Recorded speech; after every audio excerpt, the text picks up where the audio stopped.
Episode 21. All's fair in love and marriage. Or is it?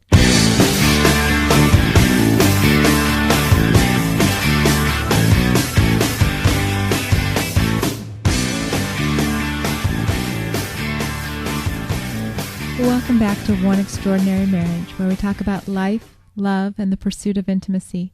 You're here with Elisa DiLorenzo. And Tony DiLorenzo. And tonight we're going to be talking about fairness in your marriage. But before we get to that, we always talk about our week. And this has been...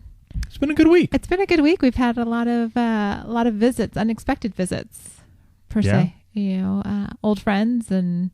My godfather was in town. Yeah, Tony's godfather comes out to San Diego about once a quarter on business. And so we usually try and get together with him. And this time he sort of sprung it on us like 2 days before. Yeah. Which was cool. Although I had been kind of thinking a few weeks ago that he had said May and we hadn't heard from him yet. So I sort of thought, oh. I totally forget. I tell you the honest truth. I love Jerry, but I tend to forget. You forget a lot of things. I know, but it's just the way it goes. Yeah. But it's always fun. I mean, we get to go out to dinner, hang out with the kiddos, and he gets to hang out with them and see them and how they're doing. Yeah, he's crazy enough to want to go out to eat with our children. So, which is always fun. Yeah, that's always fun. But you know what? We did go to TGIF Fridays. Right. And one cool thing that I thought about, or one thing I saw when we were there, which was really cool and will make me go there again, is that they had calories for each item. Right. They you know. So if you haven't been to TGI Fridays in a while, and the next time you go, when you check out their menu, I mean, the calories per item is right there for you to view and see. And it actually changed my item choice. Yeah, you were a little surprised at what you wanted. What you originally wanted was almost 2,000 calories. It was a salad. I'm thinking, hey, I'm going to get a salad. I'm going to go. It was almost 2,000 calories for that salad. For crying out loud. That's nutty. Yeah, we've been here in the DiLorenzo household. We've been sort of making a shift. No, not. Yes, we as a whole, you have been just spearheading it. Well, I'm the grocery shopper. I understand that. You are. But you've been reading a book, a couple books? Couple books. I've been reading the Ultra Mind and Ultra Prevention books by Dr. Hyman. You're just talking a lot about the connection between what you're eating and how that affects everything about you. Right. And how it really impacts, what you put into your mouth impacts your mental capabilities. And more so than just, looking at this as a diet, it's more thinking, okay, you know what? I really need to take responsibility. I've gotten lax. I'm the first person to admit it, in terms of, just getting convenience foods. Right. But, years ago, we were really into eating healthy. Pre-kids. No, I know. But we were really into where are we getting our beef? Where are we getting our chicken? We made it a point to go and get organic vegetables. When was this? When we were living in Orange County. No. I don't think so. It was, honey. I don't remember ever looking for organic beef or chicken in Orange County. Then when was it? We were. I think, you know what? Actually, I think it was when we were in Washington. When we had all the farmers markets and stuff. Honey, before I went hiking on the PCT? Do you remember what we packed in your PCT boxes? Well, that's different. That's what I was hiking with. Oh, I don't remember being so health conscious back in Orange County. I'll take credit for that, but I don't remember doing that. You don't think so? I don't think so. It wasn't in Washington. I know there was a point in time when we were eating healthier. Right. I just think, pre-kids, we, weren't we doing like that zone thing? Oh, yes. Zone diet? Well, that was in Orange County. There you go. See? Okay. I was right. Yes, but I wasn't buying all the organic then. We weren't? No. Was organic around then? It's probably like the cell phone thing, We're so old now that, we remember back. Are you? Okay. But we were eating healthier. We were eating healthier. Okay. So I'm That's sorry. Okay. I thought we were actually buying organic at the time. No, I was just trying to remember when I was so good. And since my memory is usually better than yours, I can't. But I am right. You are right. We were eating healthier. Okay. I just want to make sure I'm right. Well, yes, I will say you were right on eating healthier. Okay. But we got away from that with the kids. It's always nice to have easy snacks for them. And typically I buy, boxes of crackers or cookies. And but we've started noticing in our own selves the fatigue. Mm-hmm. And yes, we've been working on the book and staying up late and doing a lot of stuff, but it was just sort of getting abnormal, like a lot of fatigue, lethargic. You were having a lot of digestive issues. A lot of upset stomach and things like that. And so I just said, you know what? I got GI issues. Man, it just drives me That's where all nuts. of Tony's stress goes, straight to his stomach. Yeah. And it just hampers intimacy too. Well, and that's a big thing. And, when you're tired all the time, or when you're eating foods that don't agree with you and you don't necessarily know they don't agree with you, you just don't feel well I know. after eating. And you don't need to tell me. I know. It sucked. I'm not telling you. I'm telling them. Oh, okay. I live with you. I know it was bad. Gosh, man, it just drives me nuts. Seems like about once a quarter you go through, mm-hmm. Or every couple of months you go through something. And so I just said, you know what, we're going to make some changes. And you did? And, it's a process, because I don't ever do anything abruptly in the family, especially with the kids, because, they've gotten used to their certain foods. And, while I want to get some of them out because they're not great for us, until I have a suitable replacement. This is a discussion we had yesterday about my lunches. Yes. Because you're telling me I can't have peanut butter and jelly sandwiches, which I eat every day, 5 days a week. It's just my staple. I do not mind it. I enjoy it. I eat lunch by myself. I love my peanut butter and jelly. And Elisa comes up to me and goes, "Oh, you can't eat those anymore." Oh, you asked me about the jelly, and I said no jelly. Well, it's peanut butter and jelly. What do you put on it? Well, I don't have a suitable replacement yet. I'm working on that. I already know you got the better bread. Yeah, which is really good. It is, but how do you have peanut butter and jelly without jelly? But you're also complaining about the peanut butter we have, and you're trying to sell me on like sunflower butter or something. It's called sun butter. I've heard it's good. I haven't tried it yet. I have to be careful changing up peanut butter and jelly in this house, because between it is a staple. Between Tony and Alex, you mess with their bread, you mess with their peanut butter, and suddenly you've got two angry guys on your hand. Not good. Mm-mm. Not good. But so we're making small changes, right? And a lot of it, though, again, is going back to the fatigue we're feeling and how that is hampering our intimacy too. Right. Yeah, because we're tired at night, or even during the day. For that matter. Lately, I know. And we're seeing, our kids are really good kids, but I noticed just in the last few days, starting to pull out some of the processed, prepackaged stuff, they're making better choices. Yeah, we're not having that spike. Yeah, from the kids. I mean, they're still, Abby's still throwing her tantrums, but part of that's just being 4 and not getting her way. But even tonight, Alex made some really good choices. Mm-hmm. And they're not fighting me on, well, you can have fruit or vegetables. You pick. Yeah. I don't really care what you have for snack, but those are your choices. And, so it's been really interesting to start to see them making better choices. And I'm actually sneaking stuff into their food, into their smoothies and stuff that they don't know about, but it's all good for them. Flaxseed. But it's helping us. Yeah. One of the things we talk about in the book is one of the forms of intimacy is intellectual intimacy. And when I started with this idea with Tony that we were going to, when I started reading these books and saying, you know what, I'm going to make some serious changes, some dramatic changes in our family, I immediately went to Tony and said, you know what, we need to talk about this. One, because you and I are experiencing some health issues. Mm-hmm. Nothing catastrophic at this point in time, but I don't want it to get there. And two, if I'm going to introduce anything so major that's going to affect the foods that we eat in our family, I need you to be on board, backing me up, because when the kids start to complain that they don't have, cookies or Eggos or, whatever their chips, whatever it is, right. I need to know that Tony's got my back. Mm-hmm. And you were right there with me. And so I really appreciate that, because it was like, okay, here's why I'm doing this.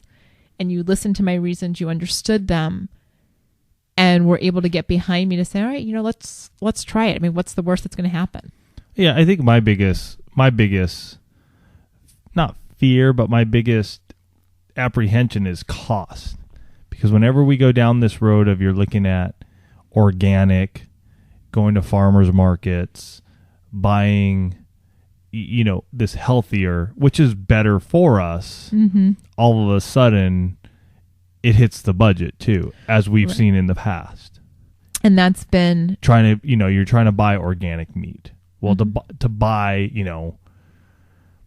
it's substantially farm-raised more costly. And that's why I was joking tonight, because I made this bean and barley soup, which was delicious. Fantastic. I mean, the kids actually ate their portions, with the exception of Abby, who made her funny face. But she tried it. She did. But, here's like a $3 or $4 meal for all of us. And we've got enough for, another day's worth of lunches for you and I. Mm-hmm. And it's replacing our protein source. We're not going to go vegetarian. I mean, not strictly vegetarian. I mean, you know what? I did that in college when I was at Boulder. Oh, shoot. Matt didn't bring that up last night. Did he know? I think he did. So last night, a very good buddy of mine came into San Diego, and hold on, I think we got Alex's over here. So we're going to pause real quick and we'll get right back to you guys. All right, we're back. Alex woke up and is a little chilly, so we had to attend to him. Anyways, last night, a buddy of mine from college came into town. He and his wife were here for a wedding in San Diego, and he contacted me via Facebook, and we haven't seen each other in 15 years. We were roommates for a year, and we were in the same fraternity, but we hadn't stayed in touch. And, I just thank Matt for taking the opportunity to reach out and say he wanted to come and see us, because it was fun seeing him. It was. Was. I'd never met Matt, although we would have been in Colorado at the same time. And his wife, Sarah, an absolute sweetheart, had a lot of fun with her. And Abby and I had gone to see Beauty and the Beast, the church at Rancho Bernardo's production of Beauty and the Beast, which, for those of you that are in San Diego, little plug for that show. If you can get to it Thursday or Friday this week, phenomenal. Phenomenal. But so we ran, Abby and I get out. The show's 2.5 hours, which was a little bit longer than I had expected. And so did I, because I was getting a little irritated. Because we had guests coming over, and all of a sudden, I'm just getting these texts of, well, just eat without us. Because I didn't know. Well, I totally understand. And then, of course, we're doing the text right in intermission, and the lights go down, and I'm trying to text Tony, and couldn't you see? Doesn't your phone light up? Well, yes, but that's a distraction to the actors. How's it a distraction? You're holding the phone like this down below. Well, because I've got Abby sitting on my lap going, Mom, what are you doing? Mom, okay. Mom, she's singing. It was a bit irritating. That's all I'm going to say. Completely understandable. So we rush in. Abby comes running in to her knight in shining armor, Daddy! And just fell in love with Matt and Sarah herself. She just, little Miss Personality, crawling all over him and hugs. And that was good. Then we started hearing the stories from the college days, and that was a good time. And, just a lot of fun. One of the things I think I've always known and appreciated about Tony was that he is able to maintain these friendships, even though, it's one of those things where, it's been 15 years since you've seen Matt. I think you've always let people know kind of in an unconscious way that how much they are valued to you. You just seem to be able to hold on to these friendships, even if you don't see each other for 15 years. Yeah. It's still there. I mean, having them over for dinner last night was like, it was like we saw each other last month. A couple weeks ago. Yeah. It was really very much, they were quite comfortable in our house and just having a lot of fun. They are relative newlyweds, 2 years married. And so we got to talking to them about what we're doing. And they said they wanted to buy a book. They said they wanted to buy a book. So which is great. We love hearing that people want to buy the book.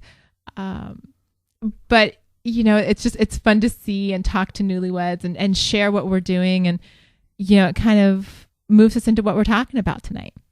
Oh, I wanted to talk about one more thing though from our week. Oh, okay. Back up. So last night it was my night to initiate. Well, one of my nights to initiate, and I chose to initiate. Candle lights. I put the candles on. I sort of set the mood last night. And so we're starting to get a little intimate. You can get up to the mic here. So we're getting intimate. And so as many of you may know, you're sort of starting to kiss and talk, and you're getting into the mood, right? And all of a sudden, out of Elisa's mouth, she blurts, "Did you put the cover on the barbecue?" And I'm thinking, okay, is she sort of trying to tell me something here? Like she doesn't want to do anything tonight or what? And it totally threw me for a loop. And I just wanted to share that with our folks and just let them know that. Just embarrass me. That's fine. It happens. It does. And you got to move through it.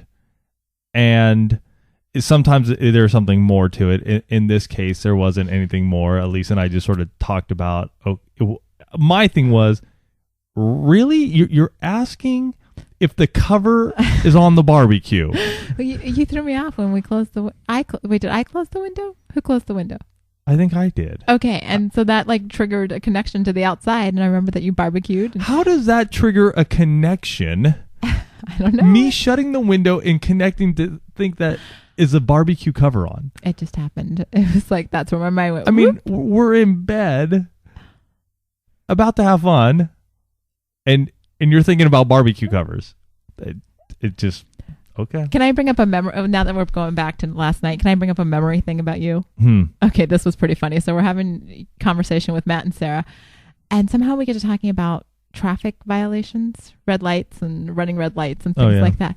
And so out of the blue, I mean, you guys know that we've talked about the fact that Tony just doesn't remember details, doesn't remember little things. And all of a sudden he's talking about getting a ticket for running a red light in Boulder, Colorado. It was Boulder or Denver? Yes. No, it was Boulder. It was the first time that you're coming back to Boulder. Okay, pay attention here. He's getting all the details. After we had spent that summer together. Uh-huh. Keep going. No, I'll let you tell the whole it. story. So all of a sudden, out of the blue, Matt's like, "Well, okay, sort of like big deal. You got to."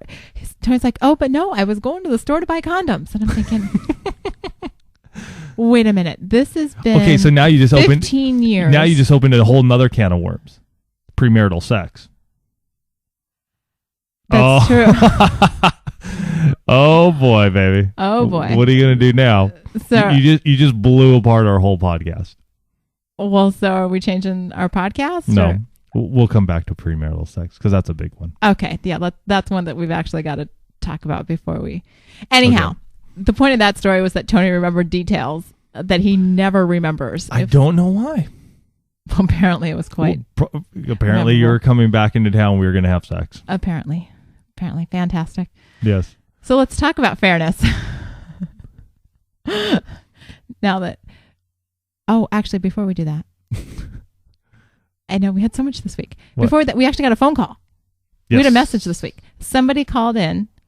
Tim from Atlanta called in on the listener feedback line, 858-754-9937, and actually left us a message. Thank you, Tim. We're so excited. We're going to play it for you guys. Hey, just wanted to give you a call. This is Tim from Atlanta. Listened to your podcast since day one, and I just wanted to thank you for putting it up earlier.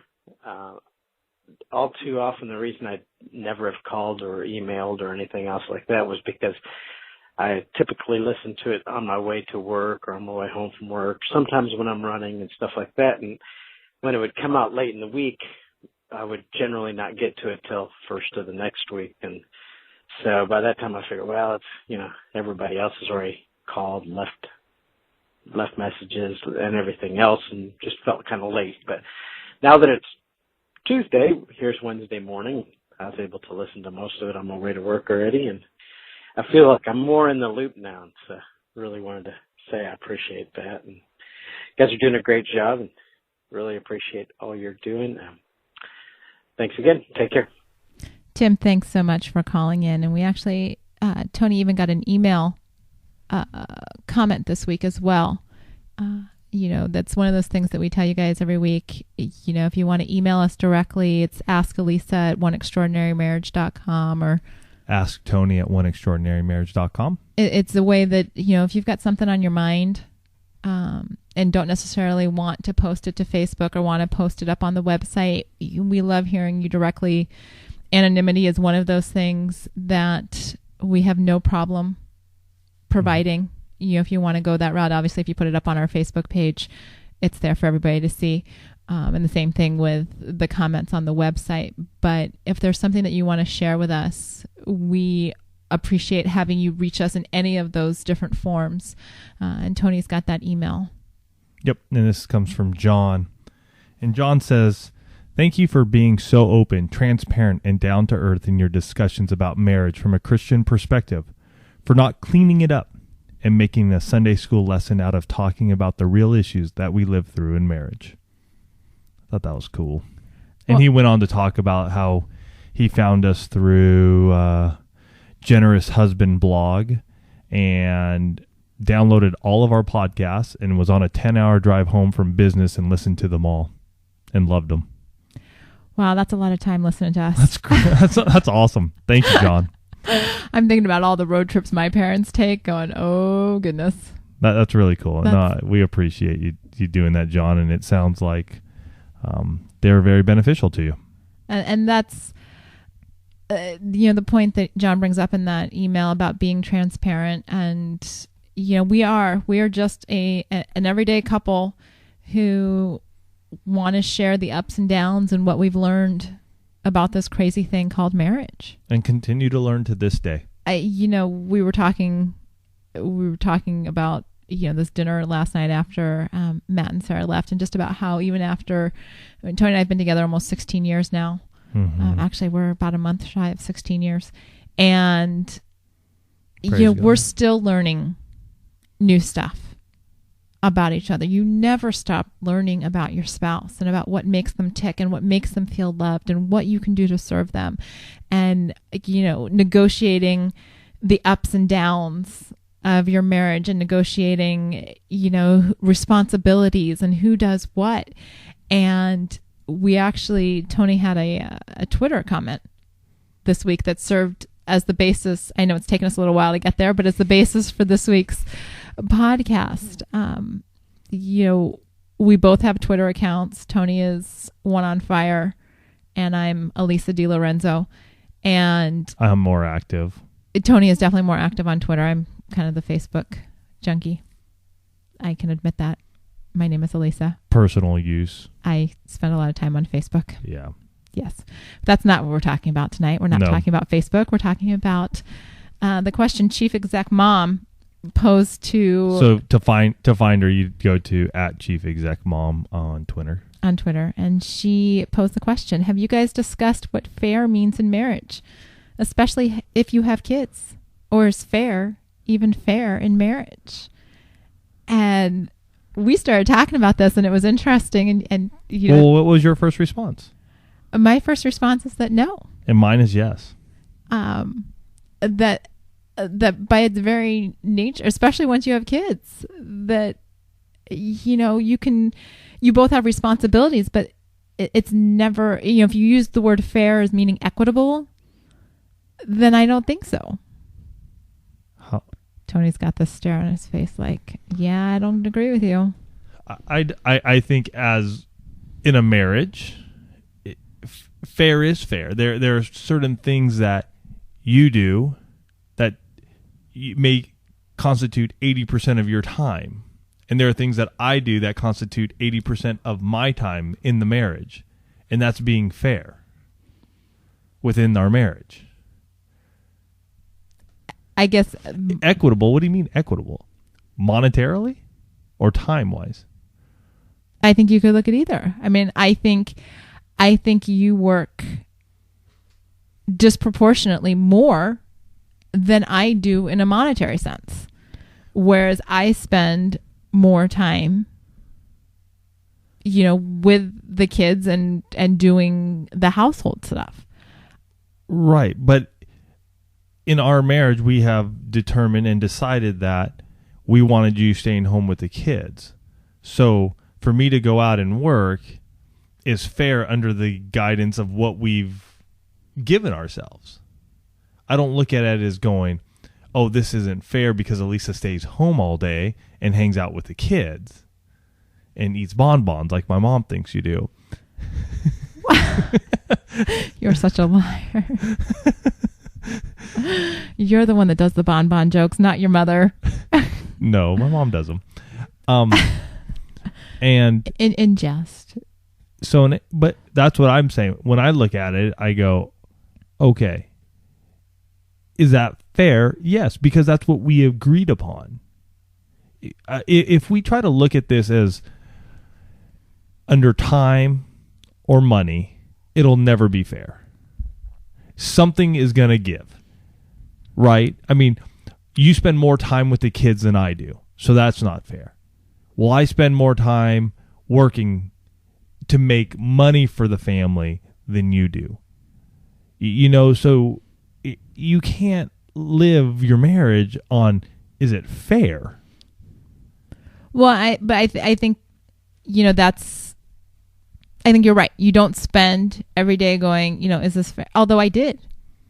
If we back up early in, not so much in our marriage, because I think when we first got married and we were both working, it was never you make more money or I make more money. It was never kind of one of those imbalances. But I think when you have children, you made more money. No. Okay.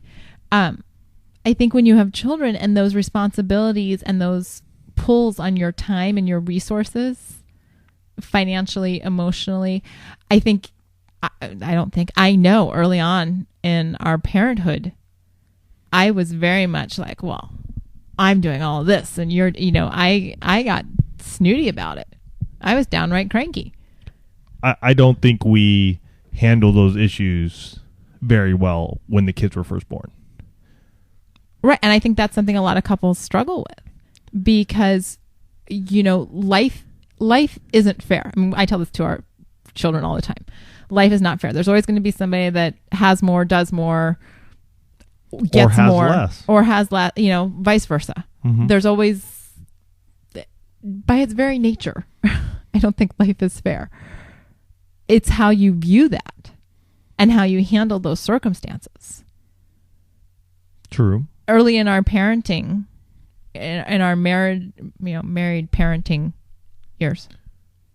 Yeah, well, we would get married first, and then you would become parents. Right. So that's sort of the order that we took. That's the order we took. I'm talking about like the early childhood years. Okay. With like after Alex was born. Okay. And I had just kind of transitioned into that stay-at-home mom. So now I'm not working. Right. And I've been working our entire. Well, that's the whole reason why one exists now, because we didn't communicate that back then. We didn't talk to each other back then. Agreed. We didn't understand that, wait a minute, this little human being is going to like turn our whole lives upside down. And instead of talking to each other about it, we just sort of went through daily life and never interacted with each other or told each other about how we felt. This isn't fair, Tony, because I'm spending all day here and I'm feeling cooped up, and you come home and you're not dealing with the kid, and then you go to bed, which would have been something I think would have come out of your mouth if we know what we know now. That's probably a fair assumption. I'm going to go with that one. It might not have been said so nicely, but I'm pretty sure I even said something to that effect at least once or twice. Okay. Yeah, we can go with your version. Okay. It's right. We didn't talk about it, and we were just winging it because there's the big joke about you get a baby, but it doesn't come with an instruction manual, and it's not just an instruction manual for how to take care of the kids. It's how to take care of your marriage. Right. After you have a child, because life seems very unfair. From your point of view, it did. From my point of view. My point of view was we weren't having sex. Okay, that probably seemed very unfair to you. Right, it did. Yeah. I felt neglected. I felt alone at times because you're putting, now, instead of putting all of your energy and time into me, you're putting it into our child, which I understood was necessary and needed because he was completely dependent upon you. But because we weren't talking, that brought up those feelings of hurt and resentment and does she care about me, or am I just doing this because now I'm just a dad and I got to do this sort of stuff? You know, there's that part of me there too. So I didn't think it was fair back then. I think we were both dealing with stuff. Mm-hmm. And I really think, you know, there were years of this. There were years of resentment on my part. I don't, you know, I mean, you eventually started having sex again. So we started having sex again. So apparently, but even then, I mean, it was sporadic. It was still, you know, quote unquote, unfair in terms of, you know, it wasn't, there was a disconnect there. Right. You know, and I had resentment toward you because I was like, oh, he gets to go out and he gets to be around adults. And I'm, you know, yes, I want to be home with my child, but wow, really? This is what you know, because it's a podcast for another day, but motherhood is not a bed of roses every day. You know, there are some definite. Oh, I know that. There are some definite junky. I know that now, points. and I've learned that over the years. I didn't realize it then. Yes. And you know, Alex was born small, and I still remember his pediatrician saying, you know, he needs to stay inside for the first 30 days. Mm-hmm. And we were in Spokane, Washington and in it was December. very cold. Yeah. And a 600 square foot apartment, 1-bedroom apartment. Yeah. Yeah. Close quarters, very close quarters. And I remember not having work and just like making sure I would just sit in my car. I wouldn't even come home. See, once again, you learn things about your spouse every day.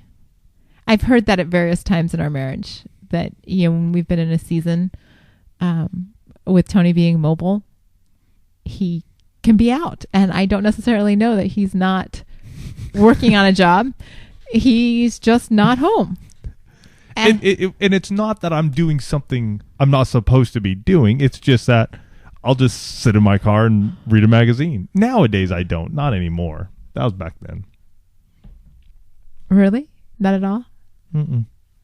No, I mean, I'll let you know if I need to do something. I'll just go to the coffee That's shop. true. Yeah, you've gotten much better at saying, you know what, I have to get some stuff done, so I'm not coming home.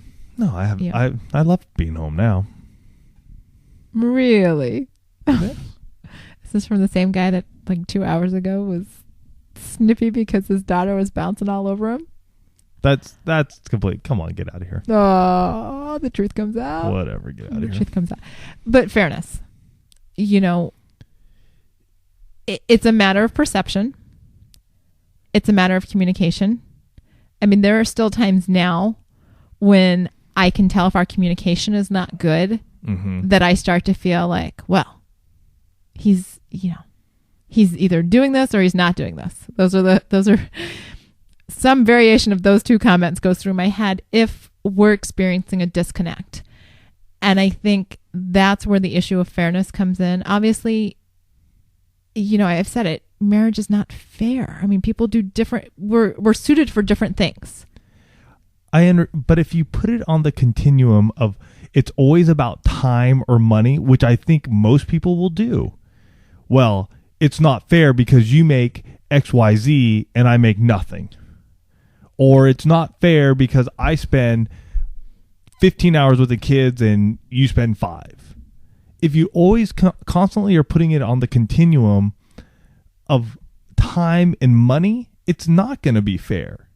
It's like you got to get above that and beyond that and stop putting everything on this continuum of time and money. Because I'm sure that's the big thing with people when it comes to fairness, when it comes to kids and your marriage. Those are the two big things. That's the two I would think so. And if you have another, please call in at what's our number? 858-754-9937. Call in and tell us. But that's the way I see it. I think we're always putting things on this continuum. It's almost like we put ourselves on this continuum even to be more Christ-like. You know, and we're constantly putting ourselves on these grids or on these things to go, I'm here, and to be like Christ, I got to be over here.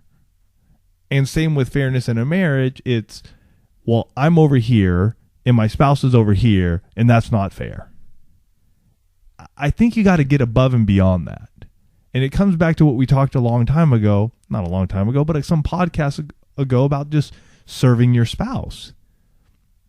I mean, it's like you got to grow up.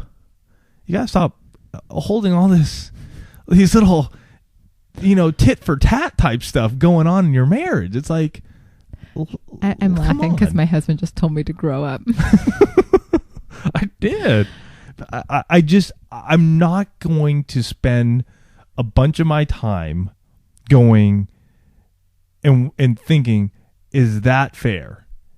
Is that fair that I go out, I make all the money, so I support the family, so Elisa gets to sit home and take care of the kids? If I think of it in that terms, I'd go no. But I look at it differently and I go, you know what? I love my family. I love my wife. I love my kids. And the reason I do, and the things I do for them, is that I have chosen and agreed with you in conversation. That is something that you and I have decided upon. That is something that we came together and said, this is what we want to do. And that's what I'm going to go do.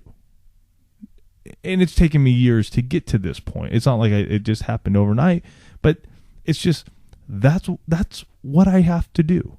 And I don't look at it as going, oh my gosh, I have to support the family. She's going to go spend all the money and the kids are going to just do this and that. No, it's just, we have chosen that's what we're going to do.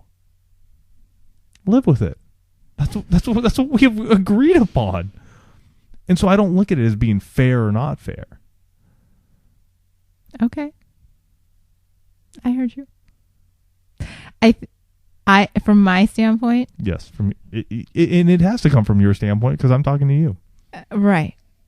From my standpoint, I do think that a lot of the time I don't live in this fairness world.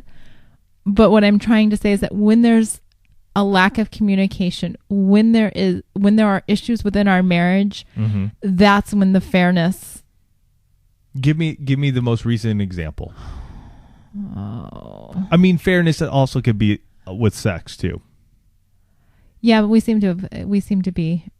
I know, but I think right. I think that would be an issue for other couples and that used to be an issue for us. Mm-hmm. Our sex life was very unfair because you always initiated and I always said yes or no. Right. That's about as unfair as you can get. This is true. And that's been the last. Gosh, it's been almost a year. Almost 2 years. Almost 2 years. It's about a year and a half September. now. Yeah.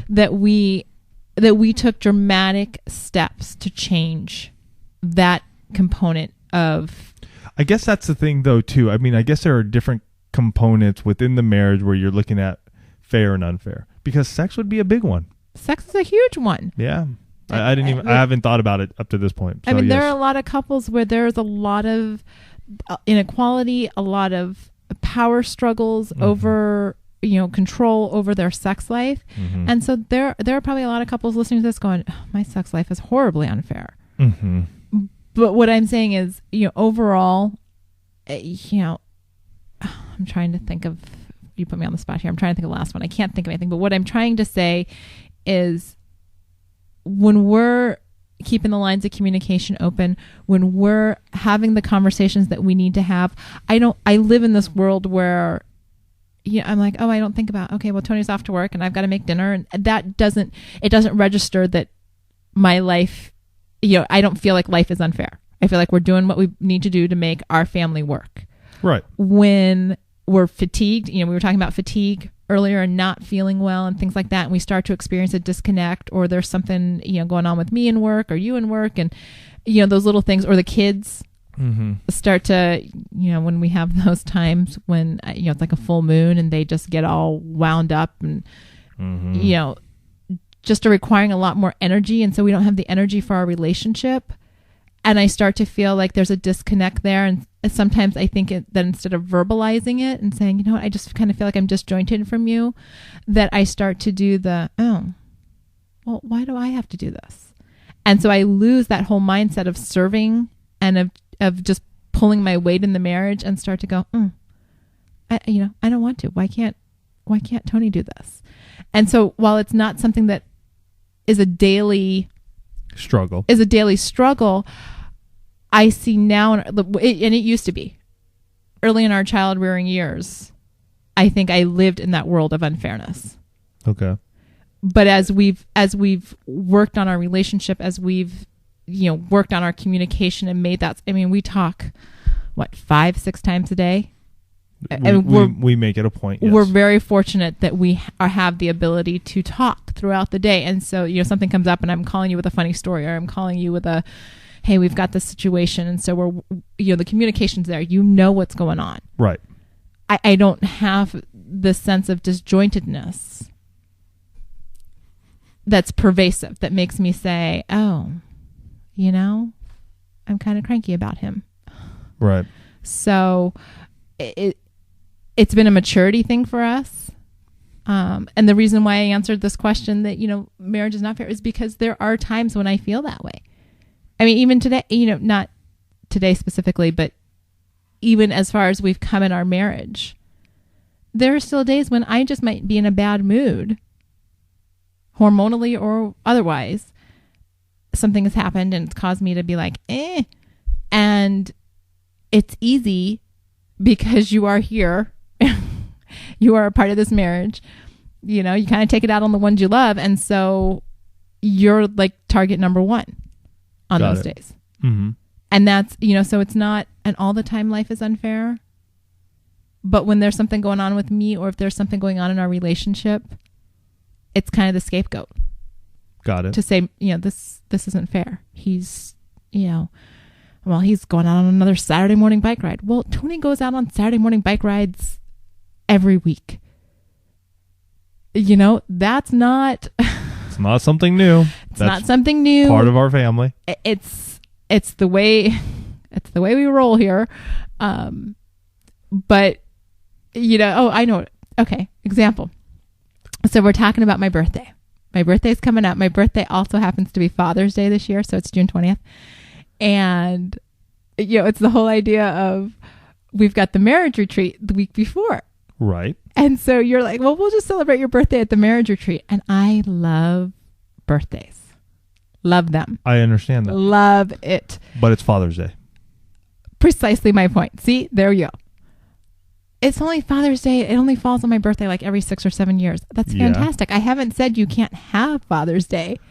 Birthday. And I'm not saying I'm not saying you can't have your birthday. I said we would celebrate your birthday at the retreat because we usually go out on a date night. So I said we'll go out during the retreat. It would be your birthday as well. Right, but I still want to do something for my birthday on my birthday. Well, I can get you a cupcake and light a candle. Okay, but you didn't suggest that. Well, I was just saying it's Father's Day, and that's my day. Okay, does anybody else listening hear that? It's my day. I'm just going to go riding. That's all I'm saying. I'm going riding. Right, well, that was a given. Okay. You ride every Saturday and Sunday. Okay, so well, how's that fair or unfair, honey? You made it sound like I wasn't going to get anything on my birthday. No, I never made it sound like that. That's the way I heard it. Well, because you wanted to only celebrate on the marriage retreat weekend and have Father's Day to yourself. No. Yes. I never said that. I think you did. Okay. I don't have it recorded, so I can't go back to it and listen to it. But if it wasn't conveyed properly, you should have spoken up a little bit more, and we could have discussed it a little bit we did. further. I don't think so, honey. Okay. But if you're seeing that as fair and unfair, okay. I don't want my birthday getting all myself birthday. And like you said, it's only one time every 7 years. Right. So my birthday comes every year. Right. We don't want to miss that. We don't. Okay. We don't at all. But what I was saying with that whole thing is that we just do it the week before. But then the kids aren't there. Who cares if they're there? Want them there? Well, it's your birthday dinner. We can have them there for like cupcakes. Okay. But we got to go organic now because our whole food is changing, so we can't have cupcakes. What are we going to have? Like some sort of granola bar, and we'll put a candle on that? I'll figure that out. Okay. I'll figure that out. I'm not going to be ridiculously strict with this whole diet thing. I'm not going to be unfair about it. Using the word of the day. The word of the day. Because Love I it. have been known to get very strict about Anal. Yes. anal. Strict about Yes. this in the past. You and- tend to become rigid okay. at times. And that's fair. That's fair to say that because I know I do. I get an idea and I'm like, ooh, let's go with that. Let's run with it. And I think I've realized, especially as the kids have gotten older, that they do not do well if mom suddenly changes their dietary habits and just says, "Wah, you're not having anything you like." Right. So, In all honesty, when it comes to what we've been discussing, I think we'll agree to disagree at times, and at other times, agree. It's one of those things that I think as couples, again, if we're constantly looking at our marriage on some sort of continuum, you're never going to have this extraordinary marriage. You got to get above and beyond that. Because if you don't, then you're constantly just sort of running this treadmill to be perfect or gain acceptance from somebody or something else, and you're never going to truly have the marriage you want. And I truly believe for myself, it came to the point where I would just, in those times when I was feeling this isn't the way I want it to be, and I feel that I'm putting more into this marriage than Elisa is at times, I just had to go, you know what? I'm going to just serve you. I'm going to just serve you. I'm going to just make it the way it should be done. The way I need it to be done. I'm not going to look at you and go, you need to do this or that or whatever. In all honesty, it's helped me to just grow. It's helped me to just be able to come to you and let you know when I am frustrated. mm-hmm. You know what I'm saying? But I'm not coming to you with all this anger and angst anymore. I'm coming to you and just going, this doesn't work out right now. And how can we make it better instead of internalizing it and internalizing it and internalizing it? And then I'm coming up with all these wacky ideas in my own brain that make no sense at all because I've never even brought the subject up to you. You know what I'm saying? Mm-hmm. So that's just my take on it. I don't know if we've helped anybody out. I don't even know if I've helped myself out here, but that's just where I am. Well, and I think listening to you, what I've gotten out of this is that, two things. One, for myself, I realized that now the decision to dwell on if things are fair or unfair is more of a decision that I make based on what's going on. It's more circumstantial. And talking this through with you, I realize that I have the power to get out of that funk, where it's one of those things, God bless you, where talking through this, I realize that I need to come to you. Honey, it's what we've been talking about, which is being open and honest with each other more and more each day.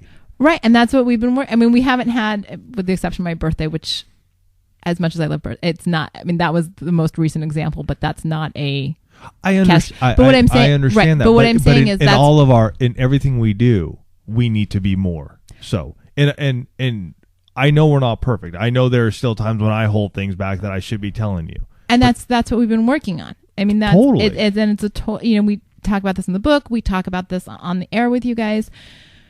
Marriage requires effort. And even having this conversation with Tony right now, I realize where his mindset is, that he comes at it with, if he's feeling this way, he just takes the approach of, I'm just going to serve her. I'm going to make this, I'm going to make the situation better. If it's not, if I'm feeling unfair, I'm going to tell her, communication, right, and I'm going to serve her, action. Mm-hmm. And I'm realizing from my side that, and I think that's part of the reason why when you put me on the spot, I had such a hard time doing it, is that we have been working on our communication. And so it's, I could probably come up with, a grocery list from, way back. Mm-hmm. But recently it is much harder. And I'm sure I'm going to get people going, really, you're being kind of superficial about your birthday. It was the most recent example and not a very strong one, just kind of a funny one. But the sense of unfairness, if you let it, it's going to be destructive in your marriage. Mm-hmm.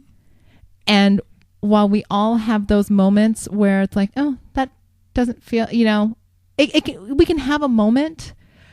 But I think it goes back to what I said at the beginning. It's how do you handle that? Do you say, you know what, honey, we need to talk about this? Because I'm just kind of feeling like, oh, that doesn't quite feel right. Or do you just say, you know what, I'm going to show my spouse through actions. I'm just going to love them through this. So you can make the choice. And honestly, talking through this tonight with Tony has been eye-opening for me, in how we are handling things now and what his philosophy is and how mine has been changing over the years. So, this would probably be a good time for you and your spouse to sit down and talk. It really would. I mean, Elise and I have been talking here for about 30 minutes on this subject. And, I would say if you guys have listened to this together or one of you's listening to this, make sure you get into your spouse's ears and let them hear this and then sit down and talk. Ask the question, do you feel like things are fair in our marriage, or do you think that we are, able to rise above that sense of inequality, unfairness? Mm-hmm. Is it a momentary thing, or is it a season that we live in where, well, I put the kids to bed tonight and, well, you wash the dishes, that kind of, we used to do that. We did. And there's a lot of angst and anger all the time and fighting going on in our own marriage. And if you find yourself in that situation, I implore you to sit down and talk through it with your spouse. And it's not going to be a one-time conversation. Mm-mm. If you are in that routine of the tit for tat that we talked about, then there are going to be things that you are going to both need to work through, and decisions that you're going to need to make as far as what is really a big issue. What's really going on here, because it could just be a perception. Or if you both are seeing things, it could be reality. And until you really have the conversation with your spouse, you don't know what's going on with them, in their minds, and it's going to take some work. Mm-hmm. Nobody likes to hear that marriages work, but the reality is that you've got two imperfect people trying to make something work. Yep. And you live together, and you see the good, the bad, and the ugly. It takes effort to make your marriage truly extraordinary. And I know those of you listening are listening because you either are working on having an extraordinary marriage or you want an extraordinary marriage. And so, it takes two. Right. It takes two. And so, we'd love to hear from you this week on, how it goes. On how it goes, on what you discover in your own marriages. Yeah. If you've found ways to get around the fairness issue, call us. Anytime. It's 858-754-9937. You guys, that's a 24/7. It goes straight to Google Voice, so it's easy to just leave us a message anytime. You can contact us at askalisa@oneextraordinarymarriage.com. Or ask Tony at oneextraordinarymarriage.com. Put a post up on Facebook. Mm-hmm. Put a comment in on the website at oneextraordinarymarriage.com. We want to know what's going on in your marriages. This is a great, topic this week to sit down and really dig a little deeper to what's going on to the two of you. We want to hear from you. It's been eye-opening for me. Awesome. Yeah. It has been. And for all of you out there, 7 days of sex challenge. We have 25 couples already signed up.